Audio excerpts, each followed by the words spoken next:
ஐயனார் துணை அடுத்த வார எபிசோடில் பார்த்தீங்கன்னா, நிலாவை பார்க்குறதுக்காக நிலா வீட்டுக்கு அவங்க அப்பா வராங்க. அப்போ தான் வந்து நிலாவுக்கு அவங்க மாமனாருக்கும் பிரச்சனை அப்படிங்கிறது தெரியுது.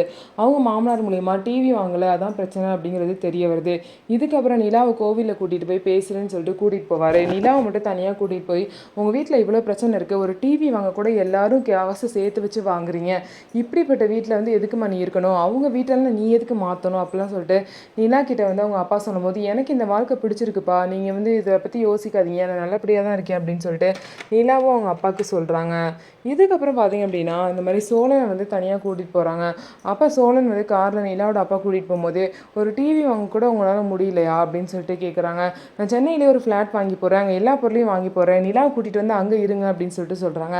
இதுக்கப்புறம் இந்த விஷயத்தில் சோழன் என்ன முடிவெடுக்க போகிறாரு அப்படின்னு பார்க்கலாம். சந்தாவை போய் சேரன் பார்த்துருப்பாரு, அங்கே அவங்க அப்பா வந்து பிரச்சனை பண்ணியிருப்பாரு. அந்த விஷயத்த சேரன் வீட்டில் மறைச்சிட்டாரு. ஆனால் பல்லவன் வந்து நிலா கிட்டேயும் பாண்டியன் கிட்டேயும் இந்த விஷயத்த சொல்லிட்டாரு. அந்த 6 மாதம் டைம் கொடுத்ததெல்லாம் சும்மாவா, நம்மள அங்கேருந்து போக வைக்கணும்னு போய் சொல்லியிருக்காங்க அப்படிங்கிற விஷயத்த நிலா கிட்ட வந்து பல்லவன் சொல்கிறாரு. இதுக்கப்புறம் நிலா இந்த விஷயத்தில் என்ன ஹெல்ப் பண்ண போகிறாங்க, சேரனுக்கு சந்தா கிடைப்பாங்களா மாட்டாங்களா அப்படின்னு சொல்லிட்டு வெயிட் பண்ணி பார்க்கலாம். நம்ம வீடியோ உங்களுக்கு பிடிச்சிருந்தா நம்ம வீடியோவை லைக் பண்ணிவிட்டு பாருங்கள்.